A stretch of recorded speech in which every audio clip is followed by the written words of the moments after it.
Hey guys, it's your friendly neighborhood CounterKun, and yeah, sorry I've been gone. I didn't upload something yesterday. I kinda got busy, got called into work and shit, so yeah, anyway, let's get back to this shit. Last time we got thrown in jail, so yeah. Well, and I was kinda being a pervert, but whatever. That's all put aside now. Let's put that aside. Get back into this. This sucks. As if being sent to a different world wasn't bad enough. I'm stuck in a jail with the only company being a pair of beautiful, magnificent, majestic fox sisters, you lucky boy. Oh god, Kitsune. A pair of beautiful... Wait a second. Yahoo! Hi there, pretty panty boy. A familiar face appears at the top of my cell. A blonde girl with golden eyes. Ooh. Watch as she flips over the lawn and land in front of my cell with waving her hands at me. From the side of the cell, another girl appears with a wary grin on her face. It's the panty thieves. If you're here to claim your hostage, they are already back where they belong. Hostages. Nope. We saw the guards go into the baths and swipe the maiden silk again. Look. Oh god. She stole them again. Kitsune are crafty. Crafty Kitsune. Gotta love them. With that, she pulls a pair of lace silk underwear from her sleeve and stretched it out with her thumb, showing off her panty prize to me. You came all the way back here to snatch their underwear again? And I'm not sure the Tusunder Tyrant fits that label. The kitty with the katana, you'd be surprised. I happen to believe she is such as innocent as can be. She seems far too uptight to let any man touch her. As for returning to the village, we have a debt to settle. I smile weakly as I wonder what the fox meant by a debt.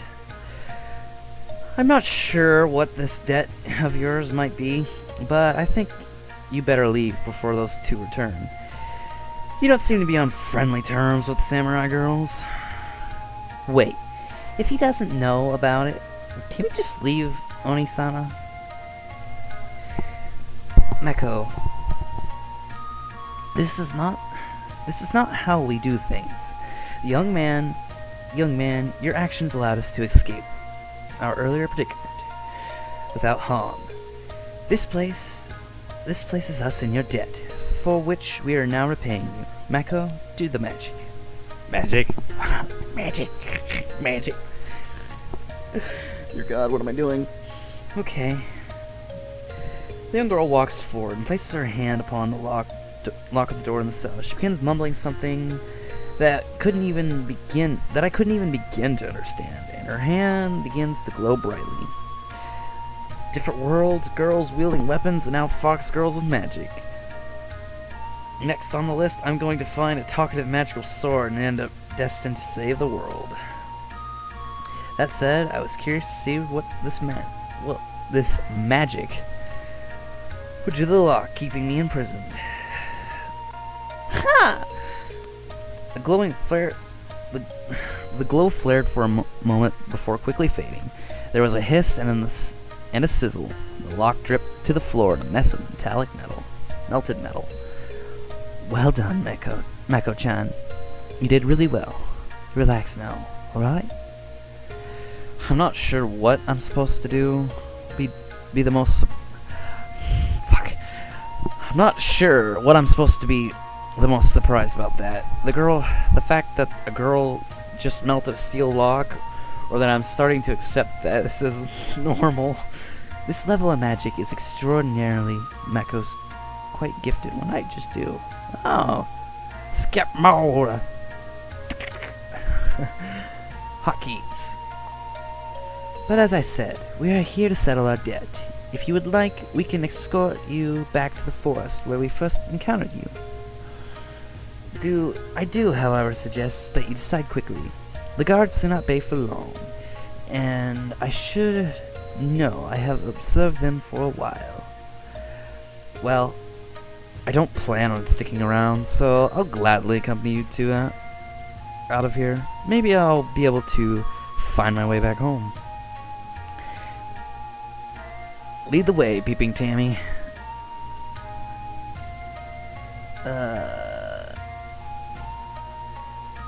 Machiko Sakurumo Machiko, not Tammy. Takahiro, but I suggest we keep the introductions for later.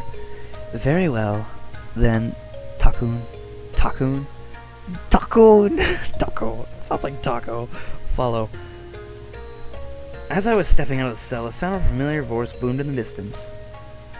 Thieves, crazy fox, kleptomaniacs. Okay, kleptomaniacs. I'll skin you alive. I think that's our cue to get out of here. Q. And with that, the three of us darted out of the prison.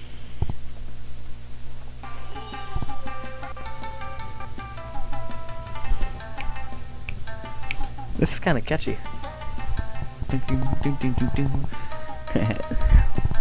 The music in this game is very catchy. But anyway, and that pretty much what happened. According to the village elder, there's supposed to be a shrine somewhere in the forest. It must be the same one I visited before I got caught up in this mess. Goodness, that sounds like a terrible situation.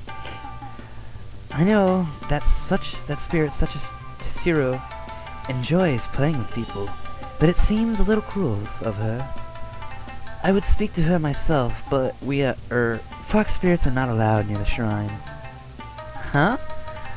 I thought the reason we never go, we never go there because you get all flustered whenever Tsu-chan's around. Shut up, Mako! I didn't realize the panty thieves could get embarrassed like that. But maybe you two could show me the way to the shrine. Somehow, the layout of this forest seems different. In my world, what the fuck was that? What did I just do? What the hell? What did I just do? What did I just do? What caused that? Jesus. Pretty much meant that Asura's map was useless now. You do not understand. There are more to the ways of the spirits than meets the eye, Takakun. I'll try to navigate you to the shrine, but if Tsuru does not want us there, then we'll simply not get there. The only places we can navigate to directly are our homes and the village.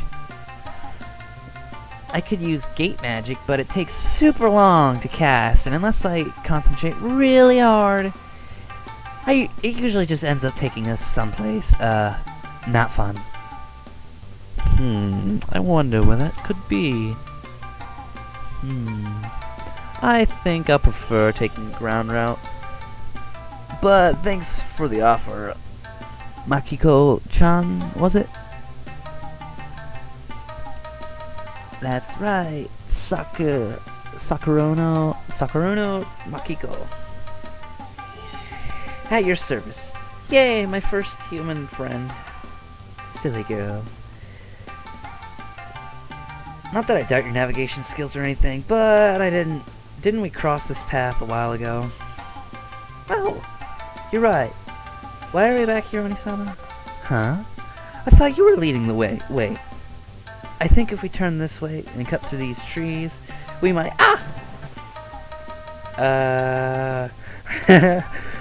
I think she might have fallen in the water. Oh dear God.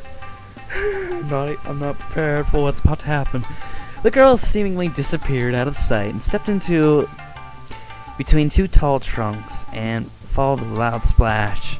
I ran towards the tree and looked down to see the girl in arms flailing wildly, neck deep in the river, slow-moving river. Onisama, quick, please! You have to help her. I'm begging you. I'll do whatever you want. Just please save her. Help! I can't do I can't do that voice. But yeah, whatever. It doesn't look that deep, you know. Don't tell me you can't. She can't swim! Neither of us can swim. Please, Happy Hero, please rescue my sister! I guess I have no choice. Smiling weakly, I pulled off my jacket and dove into the river, the cold water sending shivers down my spine. I swam. As I swam towards Machiko, who desperately, despite the lack of strong current, was slowly disappearing under the water. Urged on by the shouts of Makiko, I tried to reach the girl as quickly as possible. It took only a few strokes before I reached her, but by the time I had grabbed a hold of her and pulled her out of the water, she had lost consciousness. Uh-oh. She's not breathing. I felt my stomach drop. A dreadful thought of what might happen if I didn't do something that began to fill my mind. But what in the world could I do? Could I possibly do? CPR? Oh, CPR?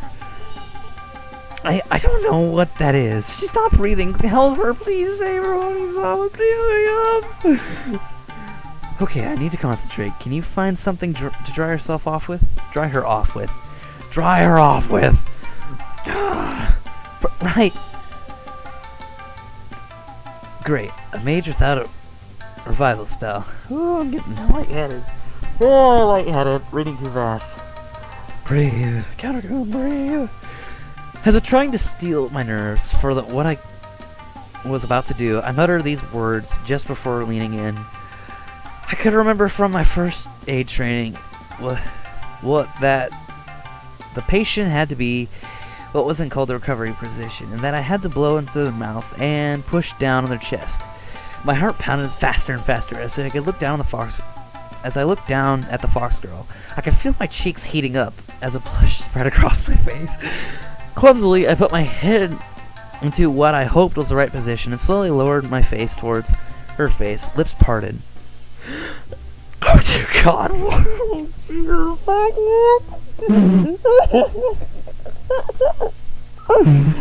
the music just changes.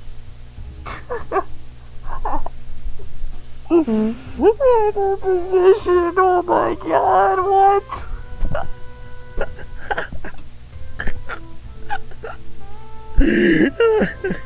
Oh dear God! What?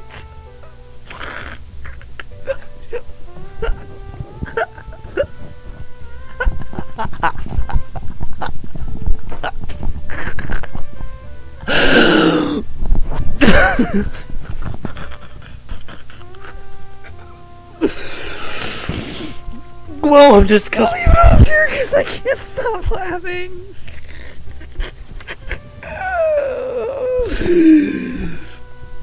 I'll see you in the next adventure. Bye, guys.